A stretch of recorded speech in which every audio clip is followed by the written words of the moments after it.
പ്രമുഖ് വൈഷ്ണവാചാര്യ. ആദ്യത്തേത് രാമാനുജാചാര്യ. അദ്ദേഹത്തിൻ്റെ കാലഘട്ടം 1017 ഇസ്വി മുതൽ 1127 ഇസ്വി വരെയാണ്.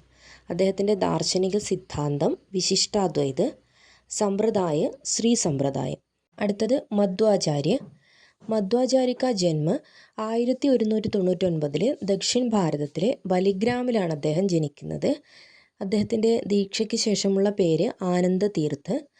അദ്ദേഹത്തിൻ്റെ ദാർശനിക സിദ്ധാന്തം ദ്വൈതവാദ്, സമ്പ്രദായ, ബ്രഹ്മസമ്പ്രദായം.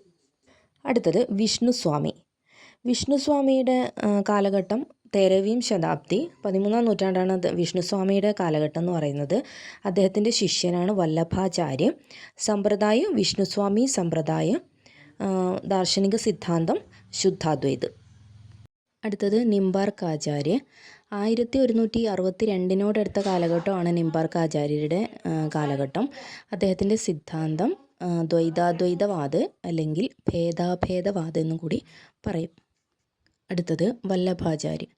1479 റായ്പൂർ ജില്ലയിലെ ചമ്പാരൻ ഗാവിലാണ് അദ്ദേഹത്തിൻ്റെ ജനനം. ശുദ്ധാദ്വൈതം തന്നെയാണ് അദ്ദേഹത്തിൻ്റെ ദാർശനിക ദൃഷ്ടികോൺ. ഇൻകെ മതക്കോ പുഷ്ടിമാർഗ് കഹാ ജാത്താ ഹൈ എന്നാണ് അദ്ദേഹത്തിൻ്റെ ദാർശനിക സിദ്ധാന്തത്തെ പുഷ്ടിമാർഗ് എന്നാണ് പറയുന്നത്. ഗോസ്വാമി വിട്ടൽനാഥ് അദ്ദേഹത്തിൻ്റെ പുത്രനാണ്. അദ്ദേഹം വിട്ടൽനാഥാണ് അഷ്ടചാപ്പ് കി സ്ഥാപന. അഷ്ടചാപ്പ് സ്ഥാപിച്ചതാരാണ്? ഗോസ്വാമി വിട്ടൽനാഥ്, വല്ലഭാചാര്യരുടെ പുത്രൻ. വല്ലഭാചാര്യരുടെ ഗ്രന്ഥങ്ങളാണ് അണുഭാഷ്യ സുബോധിനി മേം ടീക്ക, തത്വദീപ് നിബന്ധ്, ശൃംഗാരസ് മണ്ഡൻ തഥാ വിദ്വൻ മണ്ഡൽ.